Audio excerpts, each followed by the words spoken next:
Hey everyone. Welcome back to the channel. Today, we're diving into an exciting what-if scenario. What if Deku had a crush on Mirko? How would this change the dynamics in My Hero Academia? Let's jump right in and explore this unique twist on the story. The nights were long for the green-haired boy, feeling his heart break as tears flowed uncontrollably. For a broken heart, what could heal it? His mother, in the next room, heard him. Even though he tried to be quiet, it was impossible for the woman who raised him. It was 6 a.m., another sleepless night for the boy, another day of faking a smile, just like the last 2 weeks. He got out of bed as best as he could, went straight to the bathroom. The water was very cold, but he didn't react. He stayed there longer than usual, mixing his memories, unable to understand what had happened. "I'm sorry, Deku-kun," the voice repeated over and over. The girl he secretly loved wanted nothing to do with him. Even worse, she was with someone he had called a friend until recently. They had kept the secret well for 2 months, but everything fell apart. They thought that being friends meant he would be the first to know, which was a mistake. He dressed slowly, feeling shattered and defeated. "Good morning, Mom," he said, forcing a smile with all the energy he had. "Good morning, son. Here's your breakfast for school," she said, handing him the food with a smile. "Thanks, I'm leaving now," he said, grabbing his backpack and the food. "Have a good day, Mom." "You too, Izuku," she said with a smile, watching her son head toward school. On the way, he noticed people heading to work, cars stopping due to traffic, and a large van with money sticking out and people shooting from inside. Something normal? No, wait, it was a robbery. Despite his feelings of sadness, he couldn't ignore his desire to be a hero. He took a deep breath, activated one for all at 5%, and shot forward like a bullet, moving fast and dodging the bullets. But it was still not enough to catch them. He increased his power to 10% and got closer. Just as he was about to make a move, a powerful kick stopped the van abruptly. A figure appeared, a girl with chocolate skin, white hair, very slim legs, and bunny-like features. She looked at the green-haired boy with a slightly annoyed smile. "Hey, don't get involved in these things. Go to school and let the professionals handle it," she said, turning away sharply. The boy stood still for a moment before continuing on his way. He was surprised. Mirko, the number 5 hero, was there and didn't make any move to ask or do anything. He wasn't surprised by that, seeing her eyes told him it was better to turn around and leave. He arrived at UA, drawing the attention of many. They knew Izuku as a cheerful person, but seeing him like this was something they weren't used to. He walked past the two responsible for his current mood without acknowledging them. There was no resentment, only disappointment. He entered the classroom, where no one was present, sat down, and looked out the window while listening to music. He didn't notice the two entering. They came up and stood in front of him, but the green-haired boy remained focused, ignoring them. "Midoriya-kun," one of them said, adjusting their glasses. Silence. This didn't bother him, they kept insisting, but he still didn't look at or respond to them. "Deku-kun, I'm sorry," the other said. The green-haired boy turned sharply, gathered his things, and stood up. "Call me Midoriya, Ochako," he said, trying to walk away, but the brown-haired girl grabbed him by the collar so he would face them. "Midoriya-kun, we're sorry for not telling you about our relationship. We want to be friends again," she said seriously and with compassion. "I'm sorry. I can't be friends with someone I trusted with my feelings, supported until the end, and who knew what was happening," he said, looking at both of them. "And as for you, Ochako, you're the one I have the least problem with, but still, playing with my feelings all this time wasn't right. You knew about my feelings and thought it was funny." He pulled away from her grip and turned around. There was Bakugo, who had understood from the start and was the one who had supported his friend. "I see you've had a rough morning," Bakugo said with a smile. "Maybe one of the best in weeks," Izuku replied, leaving the room with his friend. The two understood the hint. Despite their actions, it was clear that their former friend's attitude was their fault.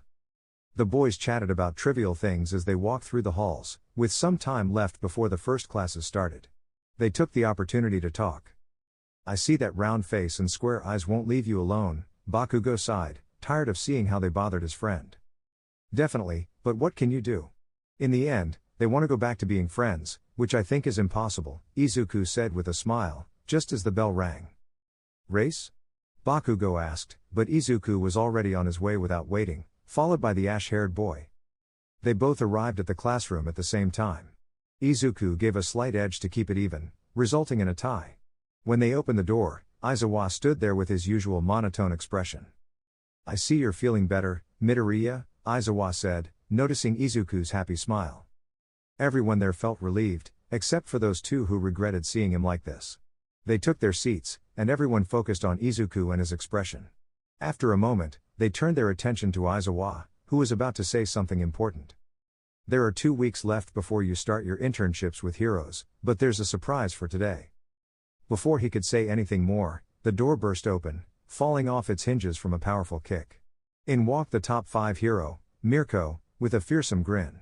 Mineta, being the fool he was, didn't hesitate to run and try to touch her, only to receive a painful kick to his groin. "Pervert," she said with disgust, then looked at everyone. "What are you waiting for? Let's break some bones." Everyone nodded, scared. Aizawa, tired, put on his sleeping bag and was soon asleep. "New scars, Izuburo?" Kirishima asked, noticing Izuku's injuries. "Yeah, I trained too hard and fought all might. He didn't give me as much rest as I hoped," Izuku remembered, knowing the former symbol of peace was relentless. "You're getting strong, Deku. Let's see if you can beat me," the ash-haired boy said with a challenging smile. "Oh, I'll definitely beat you," Izuku declared, ready for a battle to see who could endure more. They all suited up and headed to the training area, where Mirko awaited with a defiant smile. "All right, idiots, I hope you're tough. I'm going all out," she said, cracking her knuckles. Most of the class was scared and backed away, leaving the 4 strongest, Izuku, Kirishima, Todoroki, and Bakugo, standing there with serious expressions. "So, you're the brave ones. Step up one by one," she said, stretching. Without hesitation, Bakugo stepped forward, a sadistic grin on his face. He charged at Mirko, shouting, "Shine!" He aimed a punch at her, but she easily countered, hitting his stomach and knocking him out of the ring with a scissor kick. Everyone was stunned, almost everyone. Izuku knew there was a reason she was in the top 10. Kirishima stepped up next, hardening his body and running at full speed. He withstood 2 incredible kicks, trying to demonstrate absolute defense, but it was futile. Mirko's strength left him rolling unconscious into a wall. Come on, future weaklings, all you do is fail," Mirko said, annoyed. "I didn't think the famous Class 1A would be so weak." "I'll handle it, Midoriya," Todoroki said, stepping forward into the center of the field. Everyone watched the 3rd strongest student of their class with anticipation. A wall of fire and ice formed, trying to interfere with Mirko. With a kick into the air, she extinguished and destroyed the barrier, shocking everyone. Mirko's kicks landed on Todoroki's chest, causing him to spit blood. She didn't stop there, she struck his head and spun, delivering a kick that knocked him out. "Who would have thought the son of the flame hero would be so weak?" Mirko said, stretching before turning to the green-haired boy. "I hope you saved some energy for dessert," she mentioned, surprising everyone.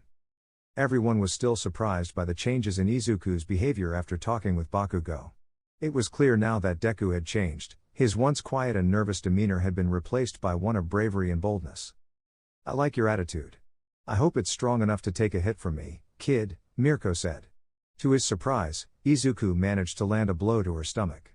It made her move a few centimeters but not much more. The students were stunned, they couldn't believe it. The green-haired boy moved away, trying to cover his face from a kick that sent him sliding a few meters. His muscles burned, and he felt like screaming. The kick was the hardest he had received in that place so far. He quickly dodged another kick, but it was in vain. She landed another one on his ribs, sending him rolling across the ground. His suit was torn, his arms numb from protecting his ribs, his legs sore, and his forehead bleeding. A knee to his stomach made him collapse to the ground, but he still didn't give up. Izuku managed to grab Mirko and take her down, trying to lock her in a hold. Crack! The sound echoed across the field. Izuku's scream followed immediately. Annoyed, Mirko had twisted her foot, got up, and kicked him into a wall, pinning him there. Everyone rushed to Izuku. The hero was very angry, though no one knew why. Once she calmed down, she noticed that Izuku was covered in bandages, and Aizawa stood in front of her with his eyes glowing red. "I'll ask this one last time," he said, clearly irritated. "Why did you do it?" I don't know," Mirko said nervously. She knew what she did was wrong and it was the first time something like this happened to her. Hours passed, and the teachers and directors weren't just talking but interrogating Mirko, who now showed no signs of her usual arrogance. Her ears drooped, her nose twitched, her tail trembled, and her eyes were downcast. "Miss Mirko, do you understand the gravity of the situation?" asked a serious-looking rodent. She nodded, and he continued, "One student was injured because of you. It's fine to beat them up, but breaking a foot and a leg is unacceptable." Mirko was in shock. She couldn't bear to hear what she had done. Or maybe it was concern? She wasn't sure. Her mind kept replaying the incident, including when she had kicked him in the leg, causing the injury. She was worried about both herself and him. "Your hero license should be revoked," said the rodent. Mirko looked up with tear-filled eyes, struggling not to cry. "But I won't do that." Everyone in the room turned to look at her, and complaints were immediate. The director continued with his decision. "Still, you will need to apologize and take care of the student until he recovers," he said with a smile. "Please take care of him. You may leave now." She got up, said her goodbyes, and headed to the nurse's office. Everyone was still looking at the rodent, unsure why he had made his decision. "Why did you do that, director?" Aizawa's frustration was evident in his simple question. "The boy was going through a tough time. I easily noticed his new attitude and that he's no longer with his group of friends," he said, staring intently out the window. "He wants to improve, to move forward. He would stagnate if he didn't get help. Mirko isn't the best, but she'll keep him occupied." Everyone was astonished. Some were puzzled by Izuku's situation, others by the solution. Still, no one complained. "I hope she doesn't kill him first," sighed a heroine with black hair and matching glasses. "Midoriya will never give up. We'll see what he's capable of," said the former symbol of peace. "Let's get back to class, we'll have time to discuss this later," said the rodent with a smile, and everyone nodded and left. Mirko's pace quickened with concern. Her hero instinct screamed that she needed to go as soon as possible. She burst through the door, earning a swift hit to the head from the nurse, who looked rather annoyed. "Knock before entering," scolded the elderly woman, who was clearly upset. "I'm sorry," Mirko said, focusing directly on the boy, who was now heavily bandaged and hooked up to a respirator to avoid complications. "If he were a villain, I'm sure you'd have beaten him easily. But this boy is in serious trouble," the nurse said, pulling out a list and reading off the injuries: broken foot and leg, 2 fractured ribs, broken arms, and almost a lost lung. The concern grew even more. Mirko trembled as she reached out and touched Izuku's cold hand. She clung to it and sat beside him. The elderly nurse sighed and left to attend to her duties. Mirko couldn't stop staring at the boy, his freckles that she thought were fake, his green hair, his scarred hands, and his well-built body. "I can see you truly want to be a hero," she spoke softly, her voice barely audible. She didn't ask if he would recover. What if he didn't? Maybe this would end his hero career, and it would be all her fault. She couldn't stop feeling remorse. Her heart seemed to shrink with each passing moment. She couldn't bear the thought that this was all her fault. The night was cold, which was tough for a heroine wearing such revealing clothes. But soon, the cold went away and was replaced by a warm and cozy feeling. Even so, she felt comfortable. To a green-haired guy, seeing her like this was the most beautiful thing ever. Her red eyes opened, and she saw a green-haired guy gently petting a rabbit. She grabbed his arm and squeezed it lightly. Not hearing any complaints, she realized what she was doing, let go, and quickly stood up, looking a bit messy. She yawned and stretched. To the boy, she looked like an angel, something he couldn't quite understand, but the rabbit's beauty was undeniable. "I see you're awake, brat," she said, turning to him. She stared into his emerald eyes, unable to look away, as if mesmerized. "Good evening, Mirko-sensei," he said with his usual smile. "Anyway, how do you feel?" she asked casually, though she was actually very worried inside. "A bit sore," he smiled, surprising Mirko. "I see. Well, it's time to go." She grabbed some papers. She knew where his house was, but she wanted to talk to him a bit more. "Why do you need me?" The boy was nervous for the first time, unsure whether to accept or decline. "Don't ask, brat. Your mother knows everything, so we're going to my place," she said, removing needles and other things from Izuku before carrying him like a sack of potatoes. The boy's blush was immediate. He was nervous. They left the hallways. It was night, and the only light came from the stars and streetlights. She jumped from one building to another, carrying the boy with ease and moving between the tall buildings. In less than 20 minutes, they landed on a balcony. The lights turned on, revealing a bright wooden floor, white furniture, and some paintings. The rabbit carefully placed the boy on the couch, who was amazed and nervous. "Well, brat, I see you didn't scream. That's good to know," she stretched slightly and left the room, only to return shortly in short shorts and a snug t-shirt. Shouldn't I leave? He tried to get up but was stopped by the pain. Relax, Freckles. You're staying here tonight and tomorrow. Now, you're here because, well, you know, brat, I'm sorry, she said nervously, looking at the boy who smiled with his usual grin. You don't need to apologize. 2 days is too long. And don't worry about it, he said easily. I wouldn't have told you anything, she replied, slightly irritated but blushing, crossing her arms while watching him. I'm sorry, he lowered his head nervously. You'll give me diabetes, brat. Anyway, time to sleep, she quickly lifted him and took him to the bedroom. She placed him down gently. Before doing anything else, she treated his wounds, removing some of the bandages and trying to make him more comfortable, which was a bit difficult. I see you're making an effort. You have a toned body, she said, her hand brushing over one of his scars, which made him blush. It's just a little, not too much, he could barely speak due to the pain. Not how it is, brat. I'm going to the sofa. Rest, she tried to leave, but he grabbed her wrist and pushed her to the bed. I'll sleep over there, he said, getting up with groans of pain, but she caught him before he fell. Come on, brat. I'll give you the pleasure of sleeping next to a woman, she said, carrying him and lying down beside him. They looked at each other, his bright emerald eyes clashed with her crimson red ones. The moon made them shine even more. The boy's blush deepened, and the girl smiled smugly. Brat, make sure your internships are with me, she said.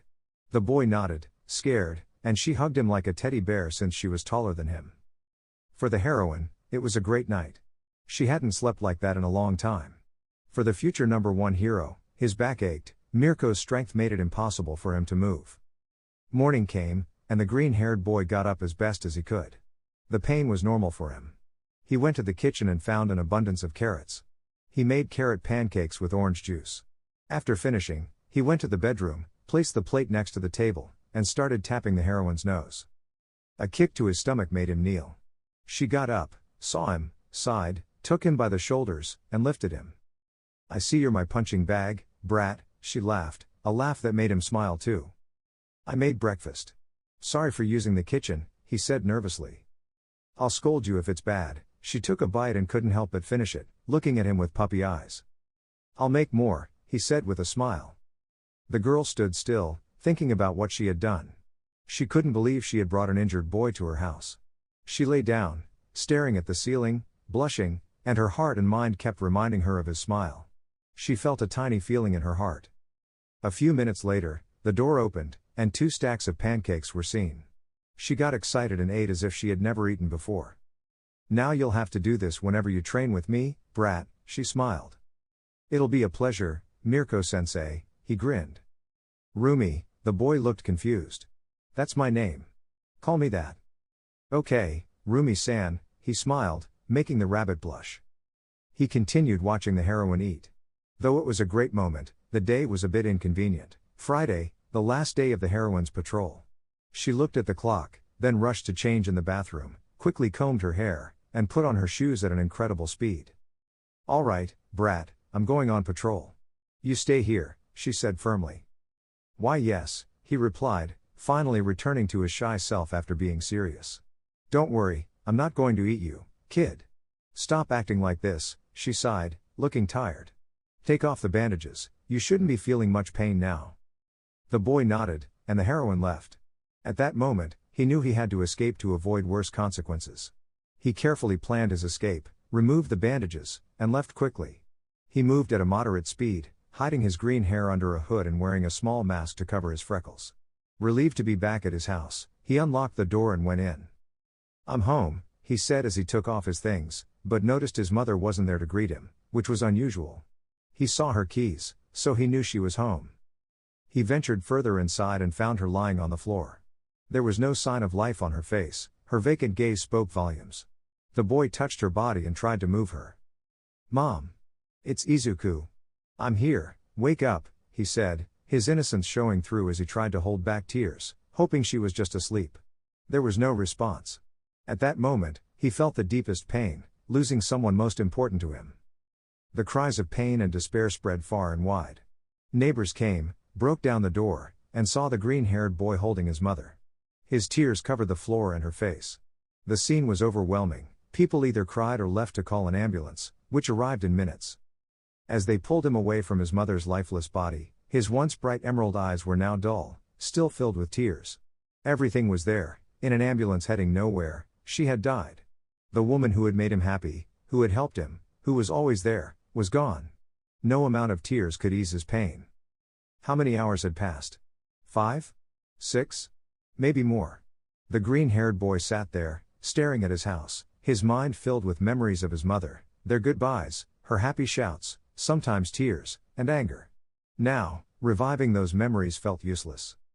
In front of him stood two people he didn't want to see. He felt shattered, and their presence felt like a deeper blow.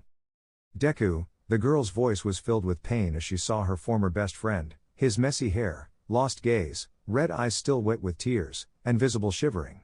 He was waiting for the police to finish their work before going to the station. "Leave," he whispered, his voice broken and full of pain, only audible to the two in front of him. "Midoriya, we. Get out of here." 4 eyes and round face, the boy, who for the first time had tears on his face, confronted the two with anger. "You have no dignity. Do you know what he went through? How he was before this because of you too. And now you come here holding hands? For what? To feel pity? You're worse than trash." The two looked shocked as they saw the green-haired boy focused on a photo of himself and his mother as children. They turned to look at the other boy, who was completely right. Without saying a word, they left. The other boy hugged his friend, who cried like never before. Nearby, Bakugo's mother cried silently. She approached the officers to take the boy, deciding to handle the questions another day. Though it took some time, the commander couldn't bear to see the boy's tears and pain, so he agreed. They were in a car heading to Bakugo's house, all in silence. The green-haired boy looked out the window, watching children with their families, laughing and playing. A knot formed in his heart. Tears no longer came, he was left to suffer in silence. "Kachan, thanks for earlier," he said without taking his eyes off the window. "You know I'll always be here, Deku," Kachan replied.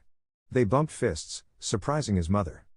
"Izuku, I'll make your favorite meal today," the older woman said, giving him a smile. "Thanks, Aunt," he said with a forced smile. The pain wouldn't go away for a long time, maybe never. They arrived at a white house with black designs, artificial grass, and 3 floors with a parking area. They parked in front and all went inside. They sat down to a meal prepared by Bakugo's mother. Mitsuki glanced at the boy, who ate slowly, not taking his eyes off his plate. A tear rolled down his cheek as he looked up at the woman. "It tastes just like what my mother used to make," he said with a sad smile, and the woman stood up to hug him. Tears continued to flow as he ate. He was deeply sad, but he felt warmth with each bite, which made him feel better despite everything. "Deku, what do you want to do?" Kachan asked, looking at the green-haired boy who was focused on the view from the window. "Hero," he replied, turning to his best friend with a determined look. "Kachan, we'll be the best heroes and protect everyone." "I didn't think you'd ever say that." "Of course, Deku. No one will defeat us," Kachan said, and they bumped fists and stood up. "Then let's have a little training without quirks," the green-haired boy smiled, leading the way to the yard. The rain fell. It was clear to anyone who looked for even a second that things weren't great. But he stood there, defending himself and moving fluidly. He wanted to fulfill his promise, the promise he made to his mother. "Mama, I'll be the next number 1, he said with a smile in his all-might suit. He was 3 years old, and his mother, lifting him up, nodded in agreement. A scream of despair, sadness, and anger filled the air. He couldn't stop thinking that if he hadn't gone to school that day, he might still be with her. He could see her smile again, hug him, tease him about girls, play hero games even though they were older, watch TV, cook together, everything. Everything was gone forever. Lightning crackled around him, intensifying the green sparks that covered his body. His arms, wrapped in bandages, were now torn apart by the energy.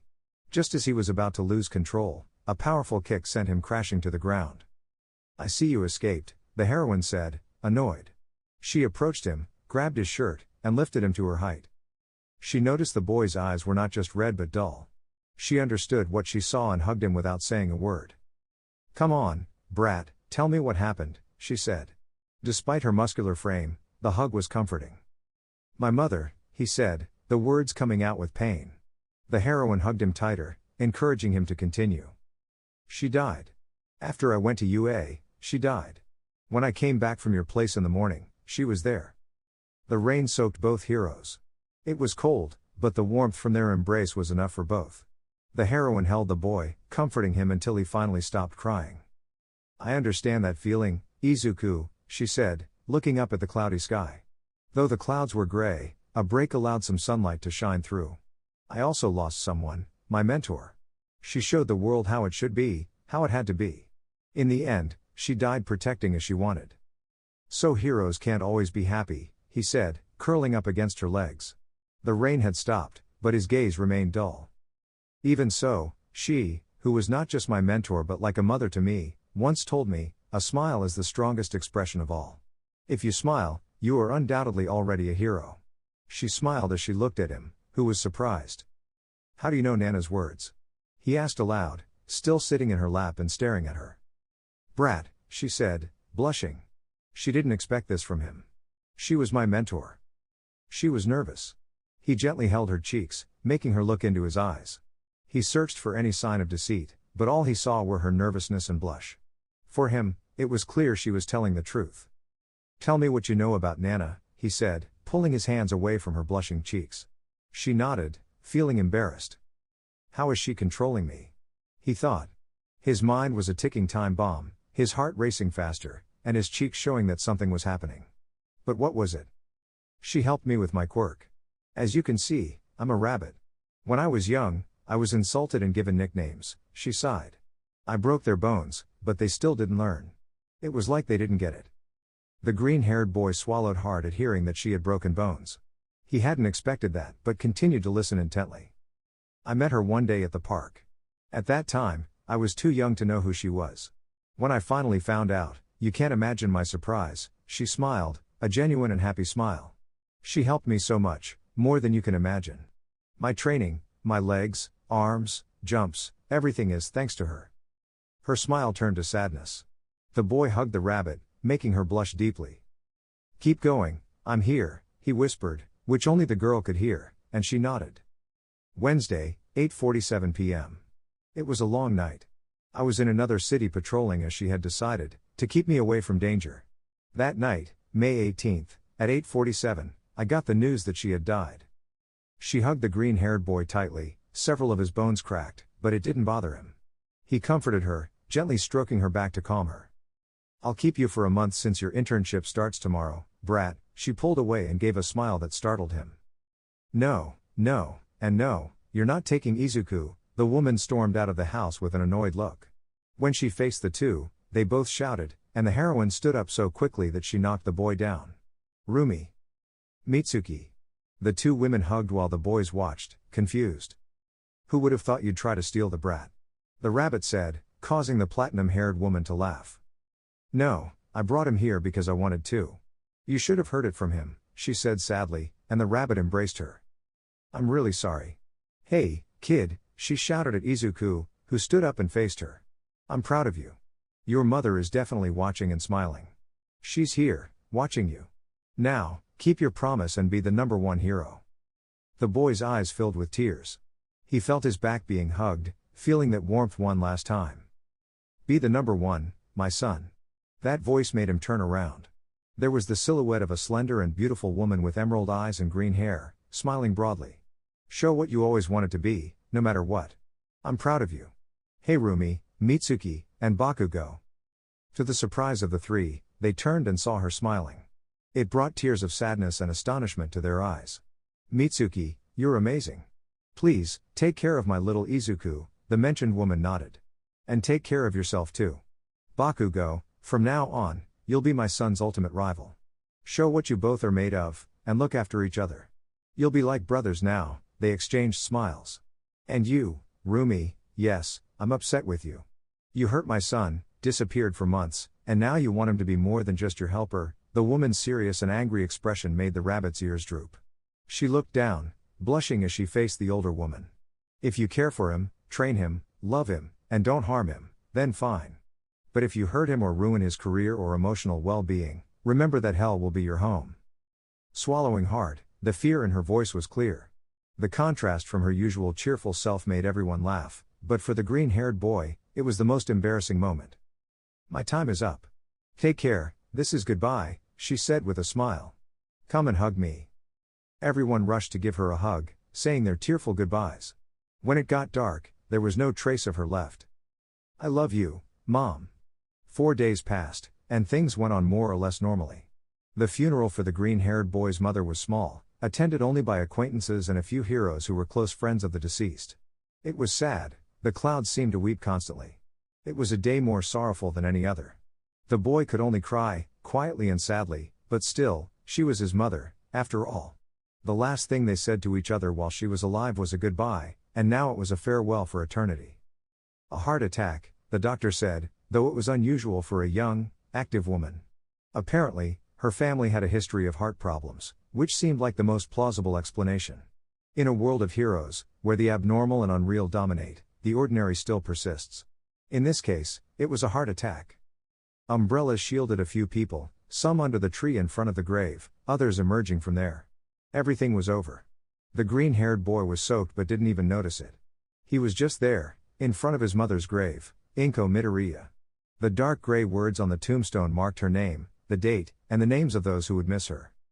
Dark greens, dull colors, a striking emerald hue, a smile that once shone like the sun, light skin, and long green hair. This was the boy's mother, who had cared for him after his father's death.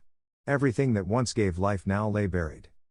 Dull greens and lifeless colors, these reflected the boy's own state. He knelt, his fair skin dotted with freckles, his hair a mix of light and dark green, his smile once as bright as his mother's. This was Izuku Midoriya, the boy who had promised both his mother and the world that he would become the best hero, no matter the cost. He would do it for his mother, his father, his friends, not just to protect but to prove he had succeeded. Izuku, come on, let's go home, said a woman in a black dress with bunny ears, placing her umbrella over him to shield him from the rain. The boy simply stood up, left his rose, and hugged her. All right, you little brat, you can visit her whenever you want. For now, I need to take care of you. As she gently stroked his wet green hair, the woman smiled, a sad smile. The boy she once knew, determined, tenacious, adorable, nervous, and happy, was now a picture of sadness and emptiness. She understood this feeling, and she would help him overcome it. As she always says, it's something that will always be there, it will leave its mark, but you must keep your head up. Together, they took a taxi and headed home for a quiet day, just like any other. It was Monday, and the freckled boy, who was still feeling under the weather, didn't argue and got up. Beside him, the bunny girl was sleeping warmly. He smiled, to his own surprise. He decided to wake her up by gently tapping her nose with his finger, narrowly avoiding a kick aimed at his chest. Brat, you don't wake a bunny like that. You could have seriously hurt yourself, she said, sitting up in bed and rubbing her eyes, still sleepy. Sorry, Rumi-san. I just wanted to see how adorable you look in the morning, the boy said, blushing. He soon received a small punch on the shoulder followed by a hug. Do we really have to go to UA today? We could go out for breakfast or stay cuddled up all morning, she suggested with a smile. We have to go. Internships start on Wednesday, and we need one last training session. After that, we can stay up all night if you want, he said. The hug ended, and the bunny girl's smile grew wide. All right, brat, but I hope you don't overdo it. Although with the way you look at me, I might need to stop wearing long clothes just to see how you look at me more, she laughed, seeing the boy's flushed and almost fainted expression. He could only get up and head to the bathroom to shower. The bunny girl was still laughing, not realizing how late it had become. When she did, she rushed into the bathroom. There was the boy without his white shirt. Oh, boy, I might be a bunny, but that body isn't bad at all, she commented playfully. The boy could only cover himself and quickly leave. Why do I find him so cute like this? I don't know why I love teasing him, getting so close to almost kissing him and hugging him so much. That boy has something that makes me act like this. By the way, brat, we should have been at UA 5 minutes ago. We needed to prepare a surprise, so we'll be late. Take care of the food now, she said, and the boy, now dressed, ran off to cook. He definitely has something special, not just because he's attentive but also because he's fun. He's really a very nice and pleasant boy. In less than 10 minutes, they were both leaping across buildings to get to school faster. You're so slow, brat, she said, glancing at how the boy struggled to keep up. This isn't all I can do, but I won't push myself further or I might lose sight of you. They continued like this, with Rumi helping the boy to avoid falling or missing the buildings. They arrived much quicker, but for some strange reason, the bunny girl wasn't with him. Not thinking much of it, the boy ran as fast as he could to change into his suit. He dressed quickly and burst through the door, becoming the center of attention as he heard everyone shouting, "Happy birthday!" Of course, how could he have forgotten? Today was his birthday. It seemed that the events of the week had made him forget about it. There he was, receiving hugs from his entire class, as well as from acquaintances and even the teachers. "This is a lot of presents," he said, staring at a mountain of gifts, surprised and a bit incredulous. "Midoriya, this is not just for a promise, but also because you're considered one of the next 3 great heroes," Aizawa said, a small but noticeable smile on his face, catching everyone's attention, including the birthday boy. "I know today will be a great birthday for you, so Mirko wanted to give you an amazing gift." Suddenly, the glass ceiling shattered, startling everyone for a moment until they saw a bunny girl, a boy with bird wings, a dragon who returned to normal, and finally, the current #1 hero. "Happy birthday, brat," said the bunny girl with her usual smile. "I see you're Izuku, the one who injured his fingers at the festival." "Nice to meet you," said the blonde boy, with a hint of excitement as he adjusted his red wings. "So this is the great kid they talked about for resembling All Might," said a man covered in fire with a slightly serious and annoyed tone. "Endeavor, enough." "Happy birthday, Midoriya-kun," said a blonde woman with a smile, giving the boy a brief hug. "Happy birthday, Midoriya. I know it's your day, and since we've decided that you'll be one of the next 3 great heroes, we thought we should test you," said a rodent-like hero. The current 3 great heroes then approached. "Midoriya, happy birthday," said a blonde hero, who then was joined by the sky blue-haired hero who greeted and congratulated him with a big hug. Finally, the black-haired hero whispered, "Everyone, clear the area. Midoriya, Todoroki, and Baku go to the center," said the rodent, and as instructed, the 3 great heroes moved to a distance, stretching. "Deku, I hope you don't break any bones," said Bakugo with a challenging smile. "We'll make it, guys," Todoroki said with a small smile, showing his excitement. "As we practiced, guys," said the green-haired boy as he put on his mask and took his position in front of Nezu and Mirio. "It will be a clean fight, with quirks. The team that falls first loses," said the principal before stepping back. "Let's give it our all, Hero Deku," said the blonde hero with a smile. "Of course," replied the green-haired boy. Both teams moved to their respective positions, and the fight began with a loud crash. A hero with bicolor hair dodged tentacles moving at high speed, while the sky blue-haired hero used powerful explosions to lift himself and dodge the spiraling waves from the girl. Meanwhile, there were intense exchanges of blows between the green-haired boy and the blonde hero. The area was filled with powerful air blasts, explosions, spirals, shattered ice on the ground, lingering flames, and scattered pieces of debris. The crowd roared at the incredible battle, with no one giving an inch. "Now," shouted the 3 future great heroes.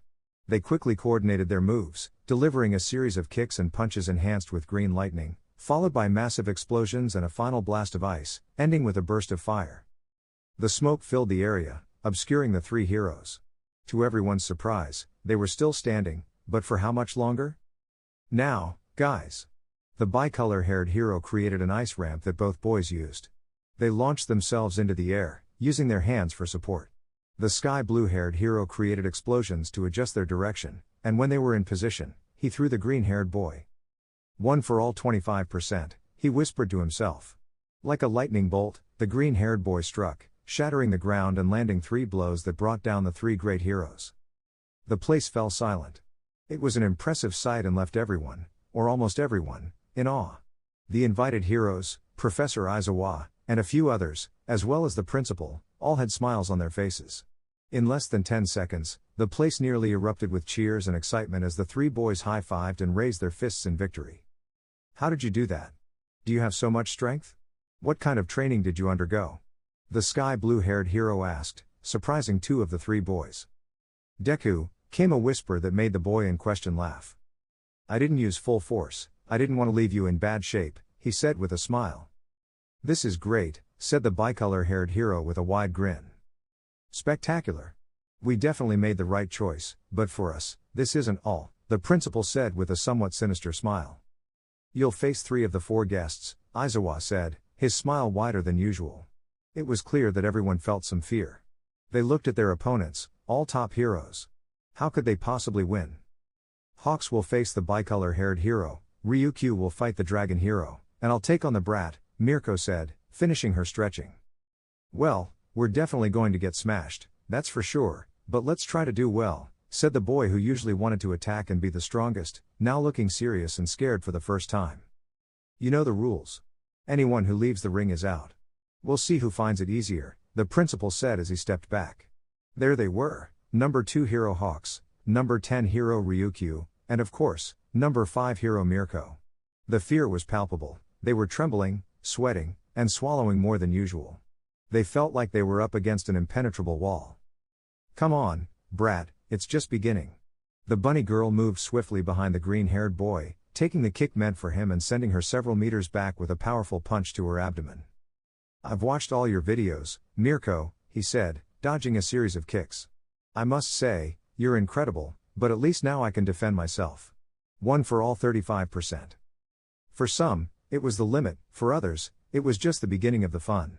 Though he seemed faster to some, to the heroine, it was child's play. She took a leap and delivered a knee strike that knocked the wind out of the green-haired boy, sending him flying through the air.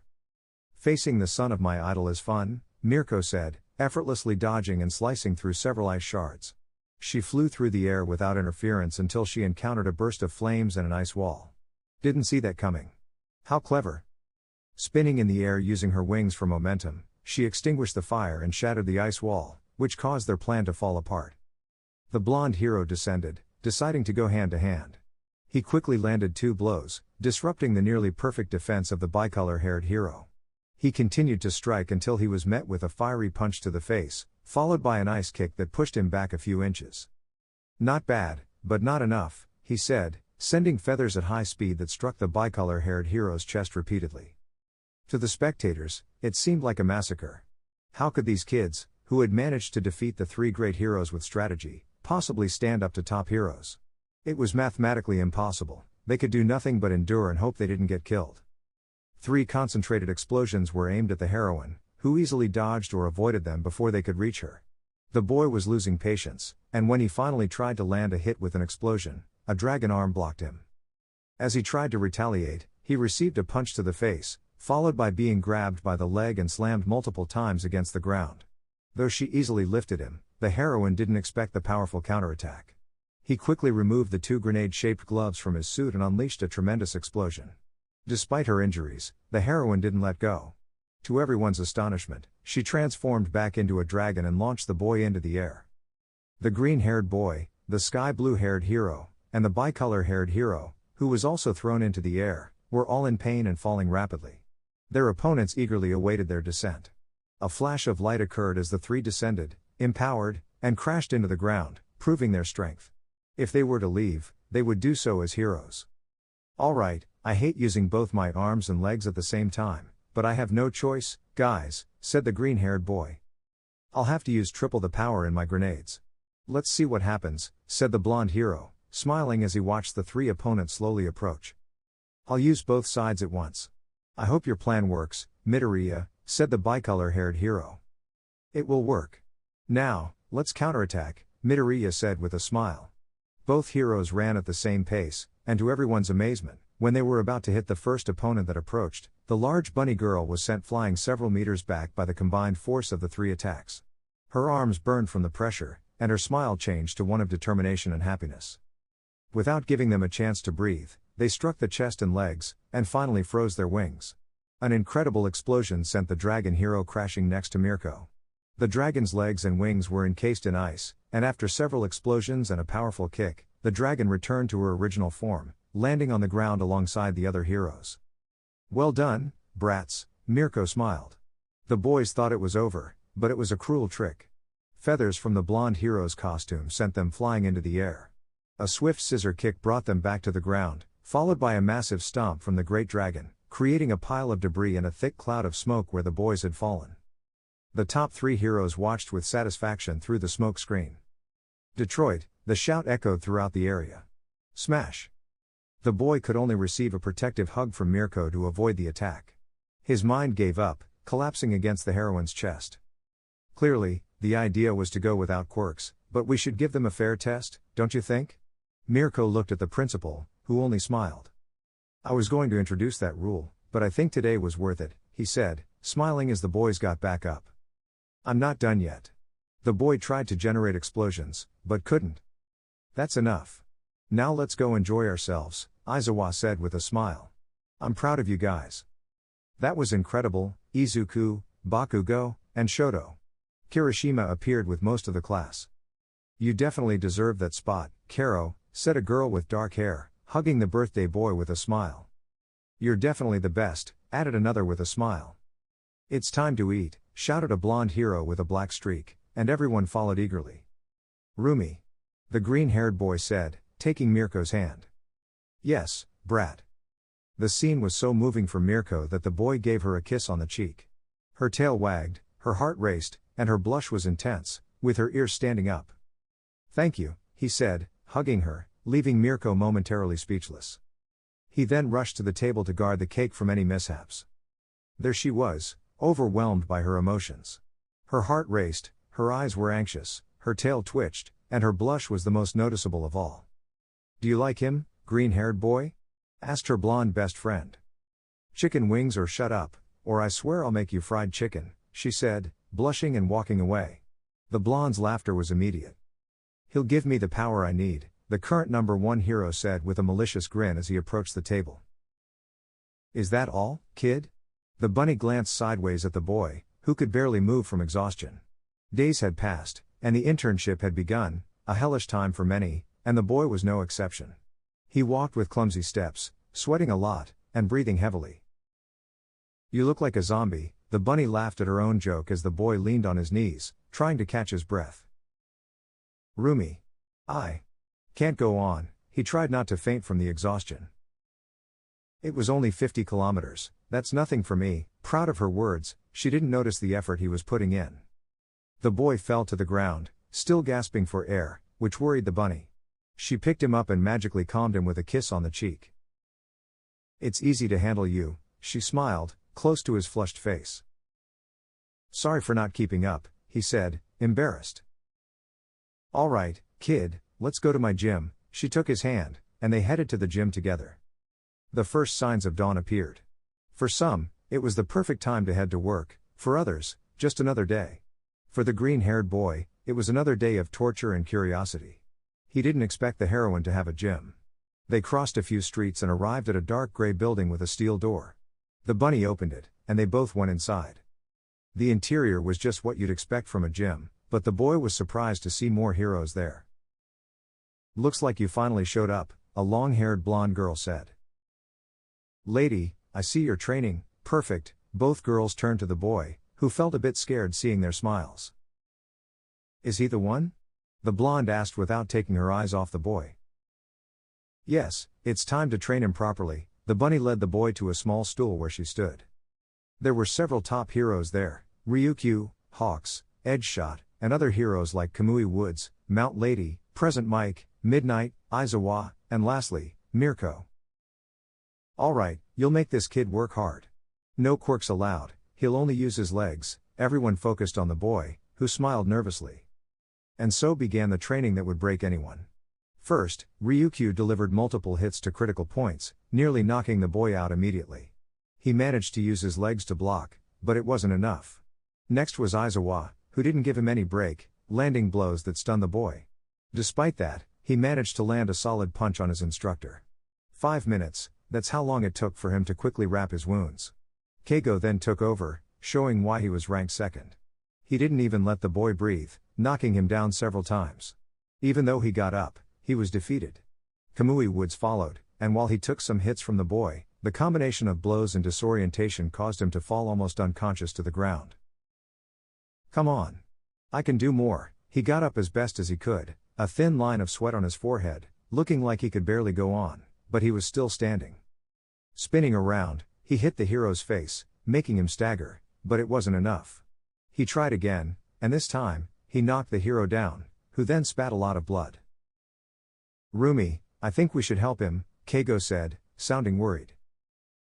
Let him continue, she watched as he got up only to be hit without pause by the hero, who eventually left him on his knees, ending his turn. Next was Midnight, who was worried about the boy, looking nearly dead. He tried to punch her out of anger, but she kneed him in the stomach and then hit him in the face, sending him crashing to the ground. Rumi, that's enough. Keigo looked at her, but she didn't care. The boy got up but ran to the bathroom to vomit blood mixed with his earlier meal. Exhausted, he knelt there as Rumi burst through the door, clearly upset. Come back now. Angrily, she tried to lift him, but he wouldn't let her. I need to rest. Please. His gaze was vacant. He was so tired that he didn't feel the hit when she threw him against the wall. Rumi, stop. Keigo tried to hold her back with Ryukyu. Weak kid, don't you want to get better? She removed the others and grabbed the boy by the neck, her face showing fearsome anger. That's why your mother died, for being so weak that she couldn't even handle her own child.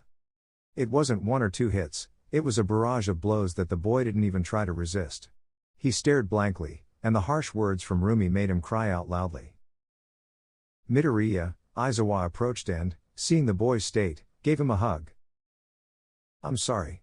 I know it's my fault, it's always been my fault, I'm so sorry, he cried and yelled, and everyone was not just worried but angry. By the time she realized her mistake, it was too late. Her expression was not only one of terror but of self-disappointment. She reached out to touch him but was stopped. Touch him, and I swear I'll kill you. Aizawa's eyes were burning with fury, and everyone felt the fear. Keigo, we need to get him out of here. Keigo nodded and helped the boy, who continued crying and staring at the ground, looking almost lifeless. Izuku, was I the one at fault? His voice was broken and hoarse. Izuku, no. Enough, Mirko.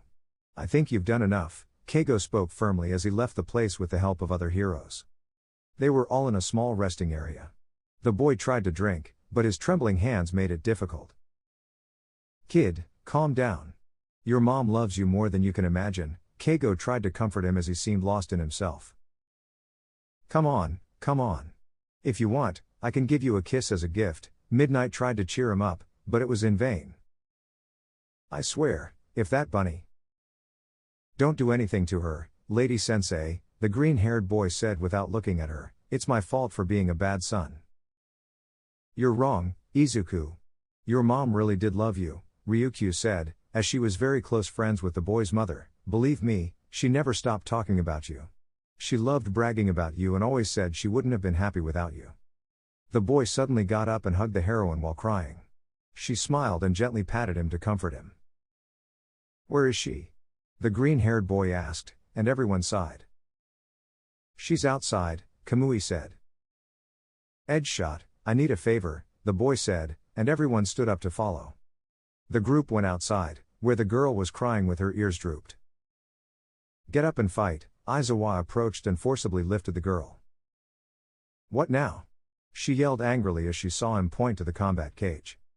The girl approached, and there was the boy, serious, with his arms bandaged and wearing shorts. Come on, bunny, show me what you've got, the green-haired boy tried to provoke her. I'm sorry, Izuku, she said, looking down as the boy hit her arm. Come on, fight, he struck her until she spat some blood. Izuku, She didn't have time. She lost her breath and knelt, ending with a final blow that sent her to the ground. That's in the past. Now I can say I beat Mirko, he said, collapsing to the ground in pain. Kid. That hurt, she got on top of him and hit his chest several times. My mom was right, you're scary when you're angry, the punches stopped, and she hugged him tightly. I'm sorry, your mother never said that. She was so proud of you. I'm so sorry, Izuku, she hugged him even tighter. Don't worry, Rumi, it's over, he patted the girl's hair, and she gave him a big smile. Winner, Izuku, Edgeshot smiled, and Izuku hugged him tightly. I beat you, Rumi, he got up with the girl as best as he could and raised his hands in victory. The fights continued. Yes, the boy lost, but for him, beating Mirko was a victory. His smile during each fight was contagious. I'm definitely dead, but I beat you, Rumi, everyone laughed while the bunny got annoyed. Let's see who wins now, okay? She said with a smile, but the boy shook his head. I can't even move, he sighed. We'll be leaving now, Keigo said with a smile, saying goodbye to the two kids before they left. Lie down here, the bunny pointed to her legs, which the boy didn't refuse. They were there, enjoying each other's company, both with their hearts racing. Have you ever been in love, Izuku? Her voice was sweet and warm. Only twice, he admitted, embarrassed. Who? The question made him nervous. A classmate and a tea teacher, his nervousness was evident in his last word. Their names, she asked with great curiosity. Ochako Uraka, he said it matter-of-factly, and have you ever been in love? I've fallen in love for the first time, she admitted nervously. Dash, it worked, he thought and sighed, almost cornering him. Who is it? He stood up and positioned himself in front of her, just a few centimeters from her face. She blushed even more, the redness clear from his action. But they couldn't pull away. Why? It was simple, a silent battle in the sparkle of their eyes, crimson red against emerald green. Minutes passed, but they remained there, as if time had stopped, as if nothing else mattered. They moved closer, their breaths mingling, touching each other. Both closed their eyes and pressed their lips together. Seconds ticked by, but they savored not just the moment but each other's lips. They finally parted with goofy smiles until they remembered who they were. I'm sorry, the green-haired boy got up and bowed. Let's go, kid, it's late, the bunny said with a deep blush as she gathered her things and headed for the door. His mind could only think one thing. Really, she didn't like him. He grabbed his backpack and left, head down. They both exited, closing the door behind them and moving from building to building. He faked a phone call, answered it, and sat in a corner of a building. When he looked up, he saw the bunny stopping to see what was happening. Kachan told me to go, so I'll see you tomorrow. His tone was cold, his voice broken again. All right, kid, see you. She left, and he nearly smashed his phone, crying once more over this feeling. You didn't even care. It could have been 10 buildings away, but those words were clear. In that moment, he realized his mistake, that he didn't matter to her. He felt his heart break even more that day. He looked back, but only green streaks slowly fading remained. She thought about going, but what could she do if she wasn't even sure of her own feelings? She thought she was in love, but how could she be sure? What? Cried the rabbit who had received a call. Rumi hasn't shown up, Keigo said seriously. Chicken wings, go. What did you do yesterday? He asked seriously about the call. Rumi, what did you do yesterday? He shouted, now angry. We kissed, but I didn't think it mattered, she said sadly. Rumi, let me be clear, either you stay away from the guy or change, he said seriously and somewhat angrily on the call. First his mother, now he lost the girl he likes. Rumi, do you even think about your actions?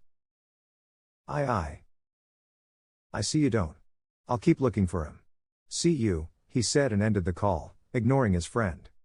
At that moment, the door fell, and the girl looked worried and went to check. There he was, a gray-haired boy with a sad look. Where is Deku, rabbit? He shouted angrily, approaching the hero with a downcast look. I don't know, she whispered, heard by the boy. How don't you know?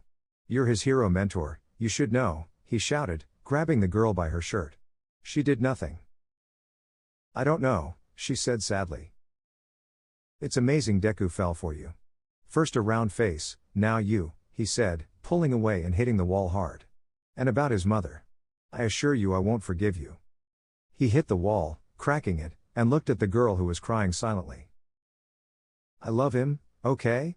He makes me happy. I realized he makes me happy, and I'm just useless, the rabbit cried and knelt down. Good, it's great that you love him. You have my support, the boy smiled. Don't do this again, now go find him.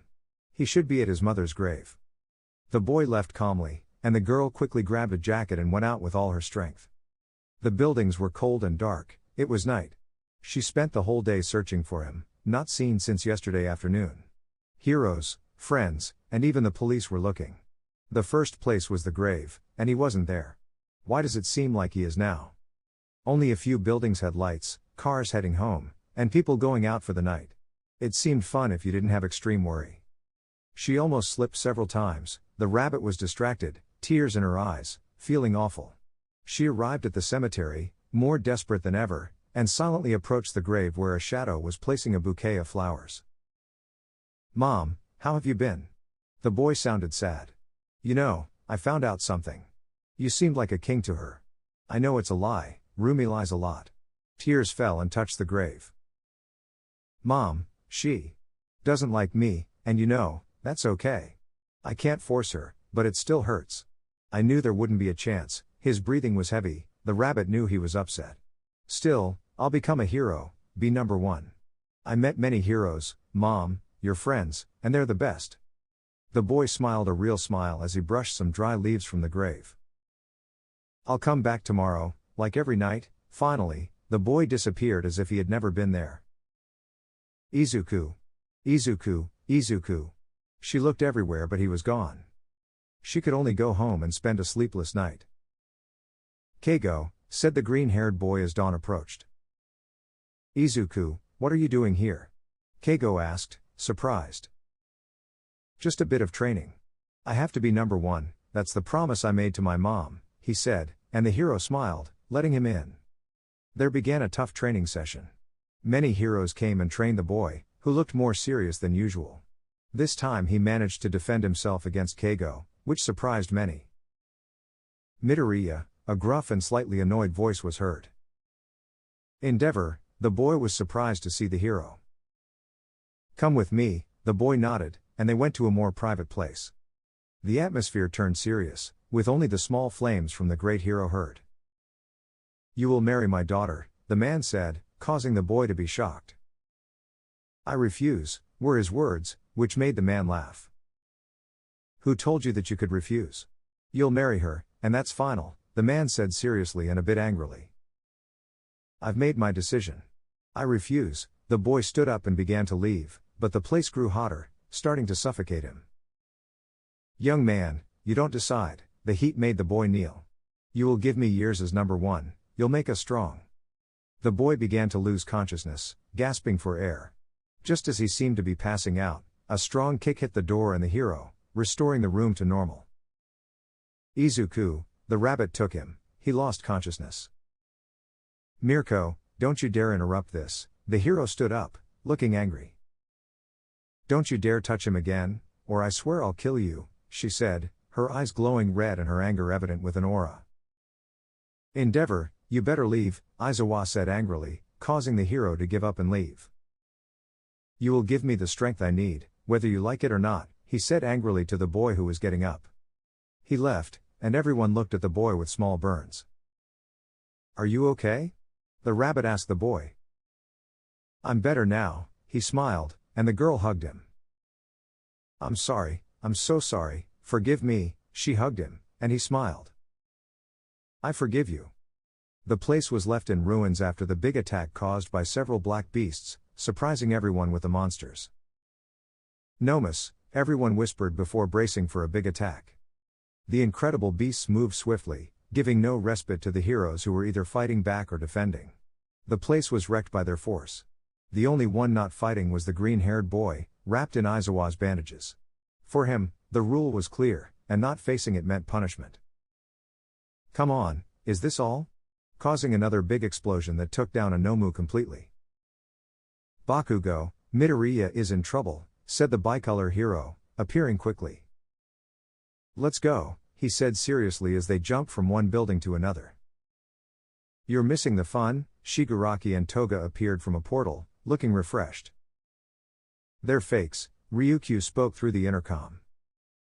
"I see, we have them right in front," said the bicolor hero seriously. "Wait for reinforcements," said the dragon hero. "We won't need them," shouted the silver-haired hero, creating some explosions. A sharp blast appeared between the two villains and exploded quickly, an ice wall forming in front of them which soon fell. Two knives shot out from it, barely missing the heroes. Shigaraki grabbed the equipment, slowly damaging it. "Time to say goodbye, heroes," only the loud crash of the grenade explosions was heard before the equipment fell. The shirt was completely burned, and the mask was split in half, revealing the blue-haired hero's eye, who angrily tried to catch the villain, but easily avoided it. "Moo, you're boring, I want Deku," Toga tried to stab the bicolor hero in the chest, but he quickly created a small wall. He dodged another attack and finally ducked to avoid a kick, then created a dome that quickly fell apart. Several blades tried to hit him, but he agilely avoided them. When the blonde villain tried to attack, a flame stopped her. "Moo, just a little of your blood." She covered herself with her clothes and emerged from the ashes, stabbing the bicolor hero's shoulder.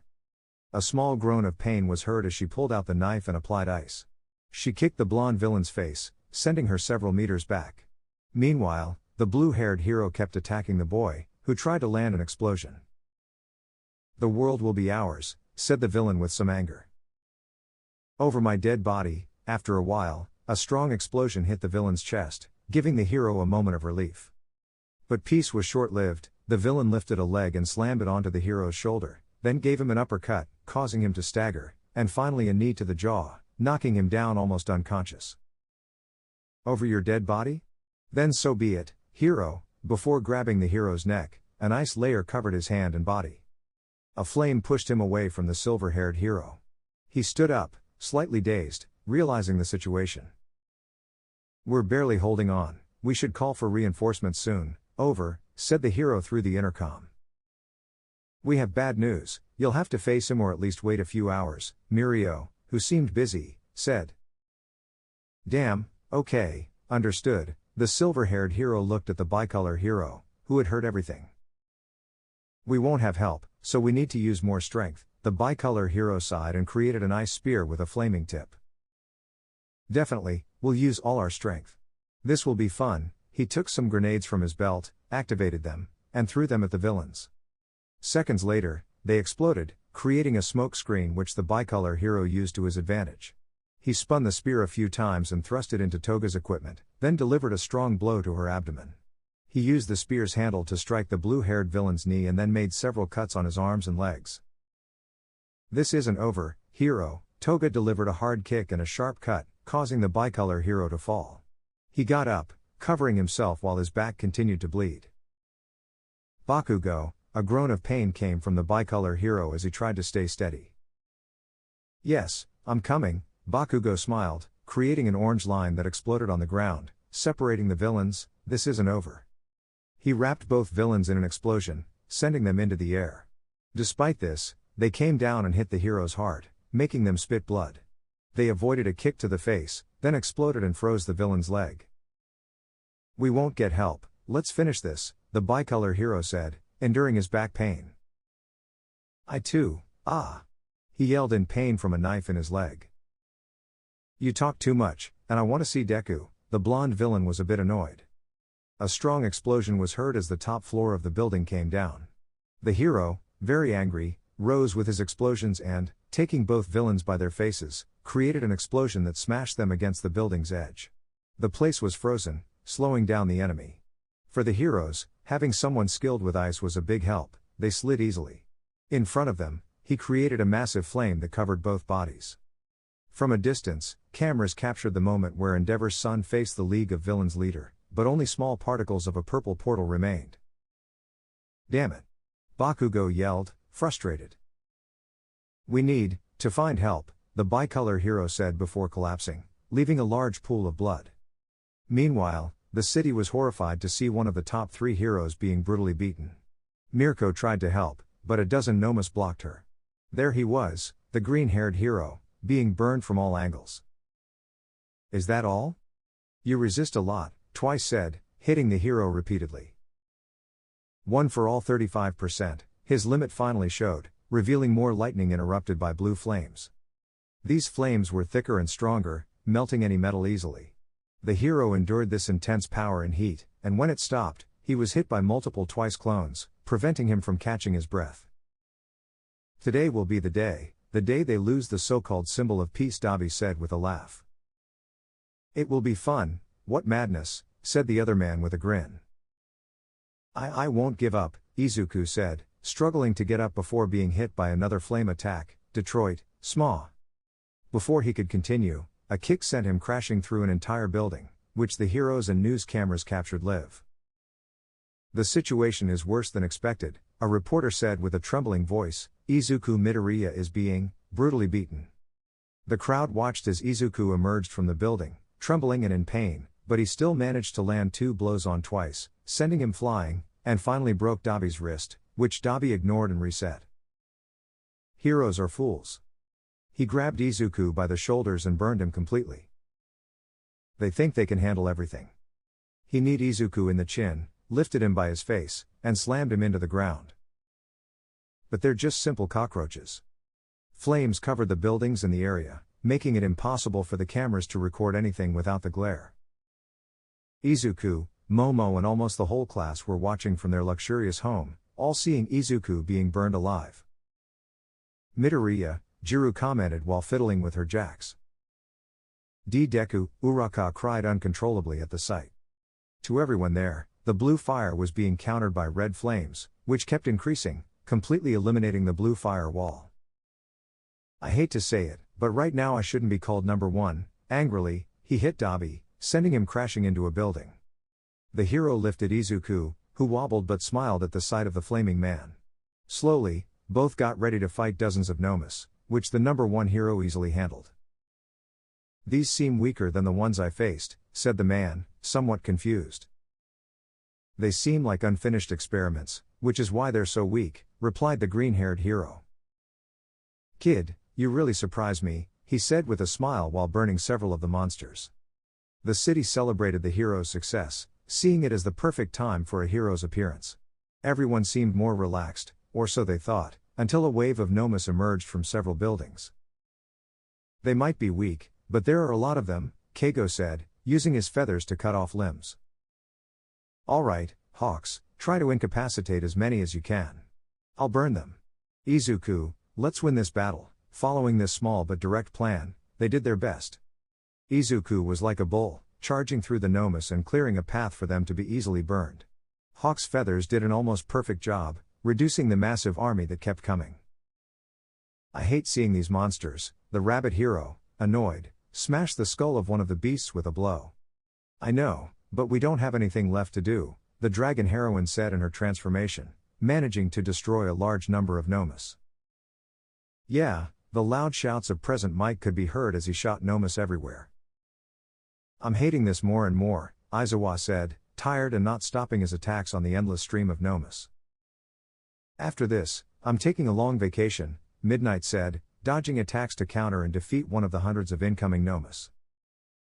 Say it for yourselves, we'll need 5-star treatment, Mount Lady said, lifting a building and throwing it at the army to slow them down a bit. I don't know what I was thinking when I said I wanted to be a hero. Ejinshot looked more tired than usual, using his quirk to avoid being caught and hit, which was exhausting him even more. And me, seriously, my fingers are burning, Kamui said, generating more wood to block and defeat the enemy more quickly. Change, the east side is full of Nomus, Mirko said with extreme exhaustion. The area was in severe condition, with buildings collapsing due to the battles and destruction caused by the monsters. The top heroes, along with others, were cornered but still didn't seem ready to give up. Burned or destroyed cars, streets littered with debris and blood, and pieces of animals made it look like a war zone, which, in reality, it was. Mirko, Tamaki said, using crab pincers to cut through Nomus. This isn't the time, said the blonde hero, quickly taking down 2 Nomus to protect himself from another. I know, but... He tried to hit another Nomu, but it hit back hard. Either we escape or we die, choose. Run, I'll stay, Mirko said, attacking a group of at least 10 Nomus. Mirko, the blonde heroine said, annoyed by her friend's attitude. If you stay, you'll die. I can escape quickly, he spun in the air, hitting the faces of 2 Nomus at high speed. We'll get help, said the black-haired hero quickly. And here's the help, a red-haired hero said, hitting 2 Nomus while falling from the sky. I see you need some help, right, Dark Shadow? Said a boy with a bird-like face. Kirishima, Ojiro, Tokoyami, and Kaminari? What are you doing here? The blonde hero was confused to see them. You needed help, and since we have licenses, the top heroes asked the next heroes for help, Kirishima smiled. Besides, there are so many of them, it's not bad to help, said the boy with the bird face. And we need to improve to surpass the new top 3, Ojiro said, high-fiving Kaminari. All right, Let's defeat these Nomas, Kaminari replied, and everyone agreed. On one side, ambulances drove through burning streets in chaos, looking for injured people. Firefighters were putting out flames or trying to, while police cleared areas or searched for wounded. Everything looked bad, and even the heroes couldn't stop the disaster. "We have a collapsed building," the rabbit said on the radio. Only static was heard, so she went to help the people there, unable to stop fighting the Nomas. Her strength would help, but she had to do her part as a hero. The remaining heroes kept fighting, exhausted and overwhelmed as the Nomas grew stronger and taller. "The world will end, heroes will die, and villains will rule," Shigaraki said with a chilling laugh from atop a skyscraper. Below, a bicolor hero with a silver coat returned to the fight after tending to wounds. They seemed weaker but still showed their potential as future great heroes. The three big heroes continued fighting with some of Class 1A, who were very helpful, but the sheer number of enemies kept them busy and tired. The enemies could be defeated, but there were too many to control. Feathers flew around, carrying debris or injured people to medical areas. Flames destroyed buildings ready to collapse, and small green lightning struck the Nomas. Loud screams pushed the Nomas away, a giant woman kept them away from the injured, wooden roots pinned them, and ribbons wrapped and cut them. A dragon flew over, destroying enemies, and Midnight's essence put Nomas to sleep with her scent. The place was a war zone with no clear winner despite the enemy's size. Flames, wrecked cars, and helicopters on the ground were common sights. People ran, children cried, and some injured asked for help. This was not a simple attack, it was changing a stable city. Helicopters flew by, some were news, others were military, trying to help the heroes. Saying they weren't helping was an understatement, they risked lives, and heroes had to manage with them. The attack is worse than expected. Despite their efforts, heroes seem very exhausted, the reporter said, worrying viewers. UA was no exception. Students were in their homes, some classes were asked to help, and finally, the UA director spoke to everyone. "I know it's hard to ask for your help now, but I think you're ready," the rodent said seriously. "You've wanted this since you were young, to fight and risk your lives. You're ready because you get up no matter what. You're ready to be great, to be number one. Go out and show why UA is the best school." The cheer was faint, but they were guided to areas where the beast shouldn't spread. Though less dangerous, it was still important. Led by top hero Gran Orca, some of Class 1A, the most capable, went to fight and survive. They were taken to where the strength of their large team was clear. Despite their numbers, the beasts seemed like small nuisances compared to the heroes' power. Still, the battle was another story, and the heroes were winning. More heroes, more heroes. Ha ha, destroy.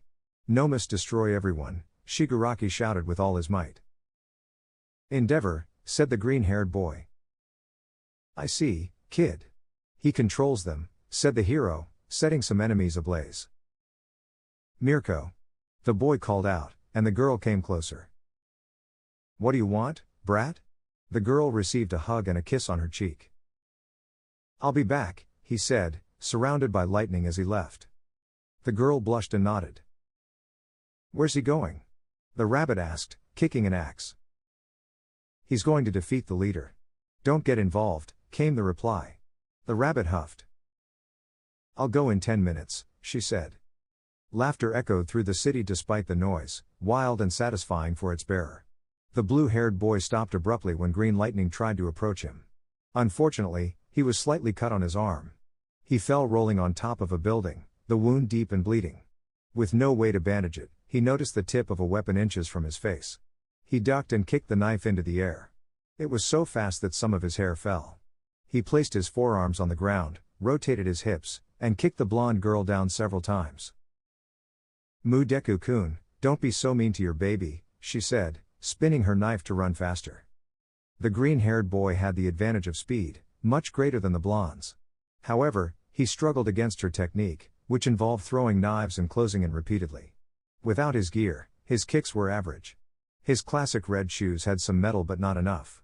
Occasionally, sparks flew when the knives and shoes clashed, visible despite their faintness.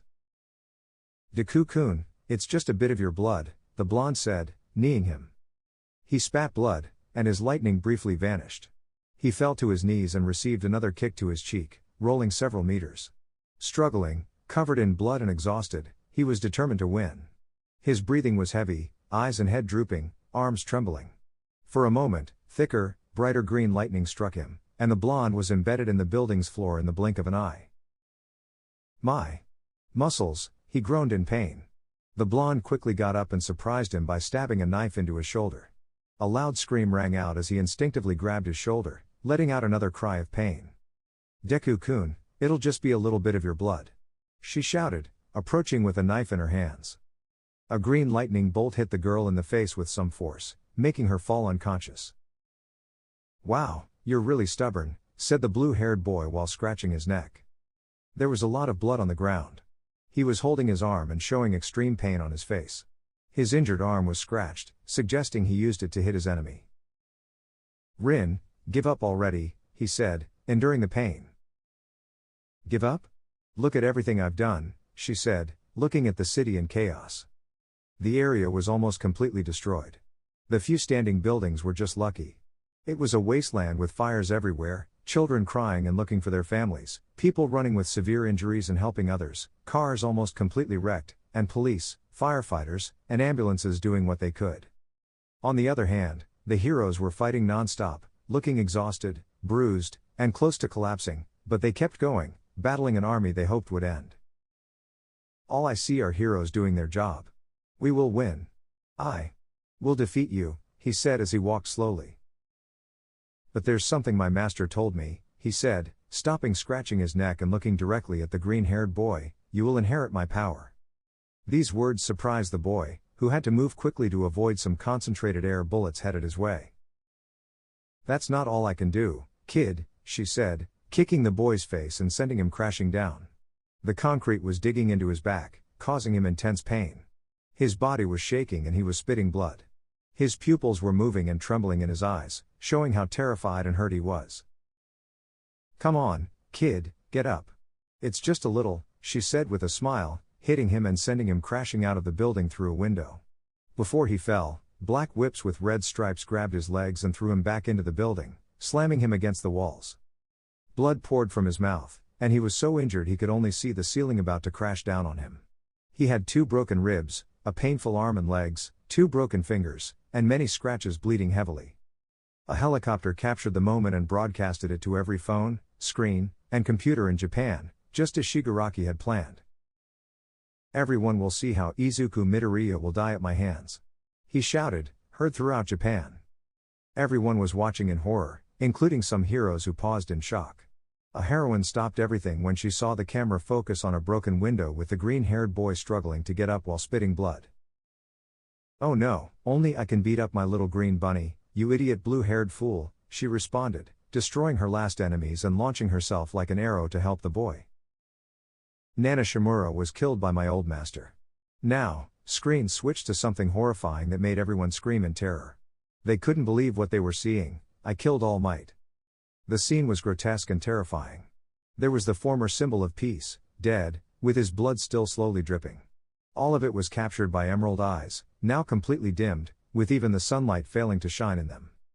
A brilliant green light shot up to the sky, so bright it made people close their eyes. The rooftop and floor where the boy was standing disintegrated. A scream of pain escaped him as tears streamed down his face. Shigaraki's smile was visible now that his mask was gone. He was in ecstasy, relishing the pain he loved to inflict. The loss of someone so important to the green-haired boy consumed him entirely in sadness. The bright light wrapped around the boy like a thin green glow coming from his eyes, arms, legs, chest, and face. The typical intense rays were shining brightly. In an instant, the boy was next to Shigaraki, and they both punched each other with force. Blood flowed from Picosso's fists, but he kept trying to hit despite the fact that the light blue-haired man avoided all his blows. The uncontrollable car of the green-haired boy continued despite taking some air bullets. People watched, seeing the boy who was crying with dull eyes. Everything was falling apart for him. He felt so defeated that his strikes lost strength. Finally, he was hit and thrown into a building. He fell hard, staring blankly at the cloudy sky. He tried to get up, but it was pointless, his strength was fading more and more. His breathing was slow, trying to calm down, and his tears had already made much of the concrete wet. Hang in there, please hang in there, said the rabbit hero as she jumped across the remaining buildings. Everything looked grim. People watched sadly as the boy seemed to have lost everything. You know. A whisper, heard by everyone through intercoms in the building. I was quirkless, he said as he slowly stood up. I got powers thanks to my mentor, All Might. He fell again but continued to try to get up. When I was little, I was ignored and beaten many times. I was the butt of everyone's jokes, he said with tearful eyes. My mom was the only one who was there, and I lost her. He clenched his fists and hit the ground a few times, feeling a lump in his throat, weak and close to admitting defeat. When I first fell in love, feeling that spark for someone, he said, looking at the ground, the person didn't feel the same. Don't you understand that I've lost everything? He shouted as tears fell. People watched sadly, everyone felt bad except the light blue-haired man who scratched his neck while watching the boy. But the rays returned, stronger than ever.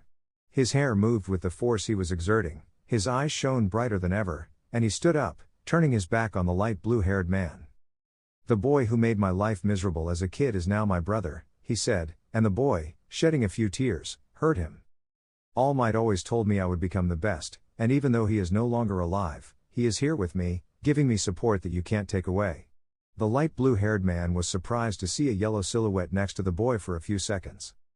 My mother told me to become number one, even though I was already that to her, he said as more brilliance shone from his body. And a stubborn, bad-tempered rabbit. He stopped abruptly, standing in front of thousands of screens showing the green-haired boy. That woman, top 5 hero, Rumi Usajiyama, or Mirko as everyone knows her. The boy turned to where the light blue-haired man was, who had a smile like the one the rabbit hero used to have before a fight. He said that if I didn't defeat you, he'd break my bones. He cracked his neck and fingers, repositioning the broken ones, and looked back at the man in front of him. Also, if I don't make it out of this battle. I like you, Mirko, he shouted, causing the rabbit hero to blush deeply. All the cameras caught the boy's blush. He tried to stay serious but couldn't manage it. Mirko didn't say anything and continued running, albeit a bit clumsily. Now that my speech is over, Shigaraki, you'll pay for everything, he said, returning to his serious demeanor. Like lightning, he dodged the air bullets and the black and red whips. He took a step back, gathering momentum to slam into several walls, then delivered a blow that sent the light blue-haired man flying out of the building. That hurt, he said, looking at his bruised and trembling fingers. He quickly exited the building to see a red lightning bolt destroying most of it. The light blue-haired man had his hand raised, breathing rapidly with a bit of smoke coming from his palm. He turned to where Picasso was still in the air from his jump. They clashed their fists at high speed, exchanging kicks and punches to see who would win. For a moment, the light blue-haired man was cornered by a series of blows that sent him crashing brutally onto the asphalt. A trickle of blood ran down his head, but he was only amused. He pushed off the ground and hit the green-haired boy again, who had no time to dodge, knocking him down through all the remaining floors of the building. When he hit the ground, he let out a loud groan of pain. Pain surged through him like a jolt of electricity, but he quickly dodged some black whips, grabbing and using them to propel himself. Manchester Smash, he shouted, delivering a powerful blow to Shigaraki's stomach, sending him flying into the sky. Thousands of whips shot out from the light blue-haired man, aiming to pierce Picasso's body, but the boy dodged them all and kicked to destroy the remaining whips.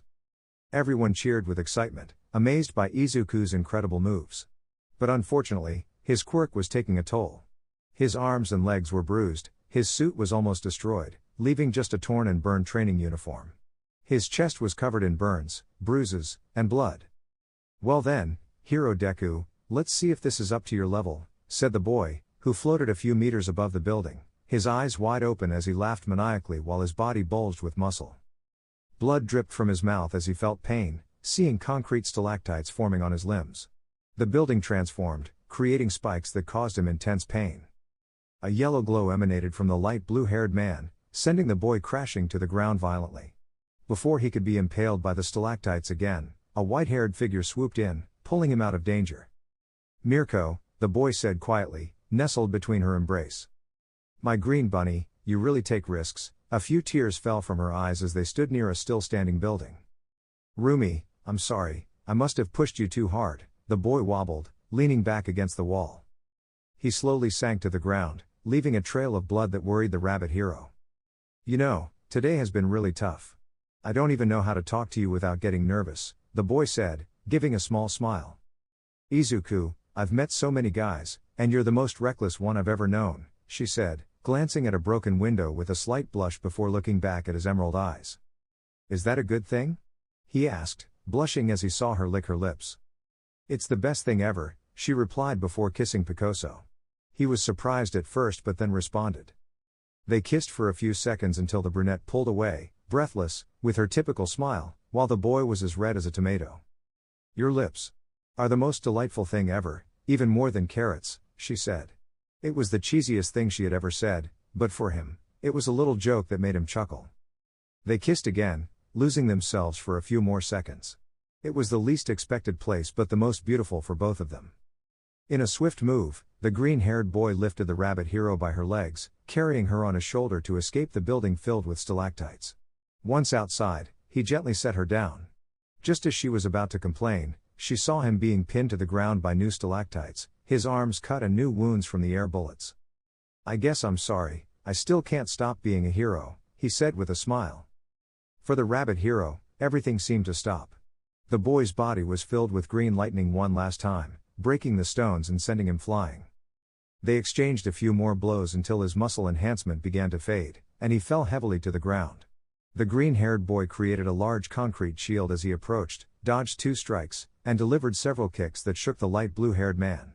Just as it seemed the fight was nearing its end, a powerful punch to Picoso's stomach broke 2 ribs due to the pressure. He repeated the same move on Picoso's right arm, breaking it, and then on his ribs, breaking another. Blood flowed continuously from his mouth, and the lightning disappeared, revealing a brutal fight that was more than just that. People watched the boy, unable to tear their eyes away. Many heroes rushed to the scene, but it seemed they wouldn't make it in time. His eyes lost their shine from blood loss, and despite the increasing pain, everything appeared blurry, and he almost fell.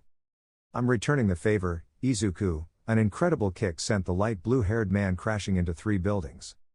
Quickly, she caught the boy before he fell, smiling at him, and he returned the smile. "You mischievous bunny, you should have waited for me," he said with a playful pout. "I'm sorry, Rumi," he said, spitting out some blood. Worried, Mirko laid him down to check on him. The boy quickly took Mirko's hand and smiled. "Rumi." In the distance, the rubble was being destroyed, and the light blue-haired man emerged. "Once I fell in love, and I thought I'd never do it again." A loud shout echoed as the boy covered himself with more muscle fiber. "But meeting you, you're so beautiful, so unique, that I can't stop thinking about you and falling in love more with each moment." The second building collapsed due to the force of the light blue-haired man. "Rumi, I love you. From the first day I was kidnapped, for all the help you gave me, even though there were mistakes, you were always there for me." Tears welled up in both their eyes. Mirko looked trembling and blushing. The boy had a big smile despite the pain. "I have to give everything this time, I'm sorry for what I'm going to do." He enveloped himself in larger green lightning, took Mirko, and gave her a kiss that lasted as long as possible. "I love you, Momo," she said, kissing him again before he disappeared, leaving behind a few green trails. Despite all the noise, the place fell into silence. Everyone watched as the green lightning burst out, colliding with debris and destroying it. The boy's eyes shone with a long, green aura. His body was marked with lightning, causing deep wounds. His shoes were destroyed, leaving him barefoot as he walked without care. His hair shimmered and waved powerfully while his body emitted green aura, lightning, and an intimidating pressure. Stalactites emerged and pierced the boy, hitting his stomach and limbs first, causing a lot of blood to spill. People watched in horror, but some were amazed as the lightning continued, soon breaking the stalactites, and the boy kept advancing with his head slightly lowered. The stalactites tried to pierce him, but they broke rapidly upon slight contact. Thousands of bullets were fired but disappeared quickly. Seeing that he couldn't do anything, the light blue-haired man surrounded himself with more muscle fiber. One for all. The boy vanished from the light blue-haired man's view, who could only see him reappear in front, smiling and lifting his gaze. 1000%. He delivered a punch that sent the man flying through the air. The muscle fiber scattered everywhere as the boy soared, creating a massive crater. He brought his fists together and delivered a hammer blow that sent the light blue-haired man crashing to the ground. Finally, the boy raised his fist in victory, which was met with cheers from everyone. Lightning streaked between buildings before landing and delivering a powerful kick that demolished a building. "I will avenge the deaths you caused, the innocent lives you took," he said, enduring the pain. "Because I am Deku, the next number one." Lightning struck from the sky, hitting the boy and sending him flying. "Hey, kid." Out of the corner of his eye, the green-haired boy saw several figures appearing behind him, smiling as they stood by him. He recognized two of them. "Midori Shonen," said one with a somewhat sad smile. "All Might," the boy replied with an equally sad smile. "I never doubted you would be my successor," said the words from the depths of the blonde hero's heart. "Come on, kid, it's time to finish this," said a black-haired figure. "Of course, Nana-sensei," he replied with a smile. The sun peeked through the gray clouds, and silence filled the area. The boy prepared his fist as he faced the light blue-haired man, who had a determined look. "Detroit!" The figures shouted in unison. Smash! A powerful shout and the force of the punch hit Shigaraki's chest. The pressure of the air from the impact destroyed meters of the surroundings, and his body disintegrated completely, leaving green sparks everywhere. "Come on, kid," said one figure, placing a hand on the green-haired boy's shoulder as his fist dropped lifelessly. "I'm sorry, Rumi. I don't think I can come back to you this time," he said, glancing at the rabbit hero with a somewhat forced smile. "I love you, Rumi." His body fell, unable to be supported by Mirko, who cried as she saw him there. After a few moments, an ambulance arrived and carefully transported the boy. "Hang in there, Izuku. Please," Mirko cried uncontrollably while holding the boy's hand. "Rumi,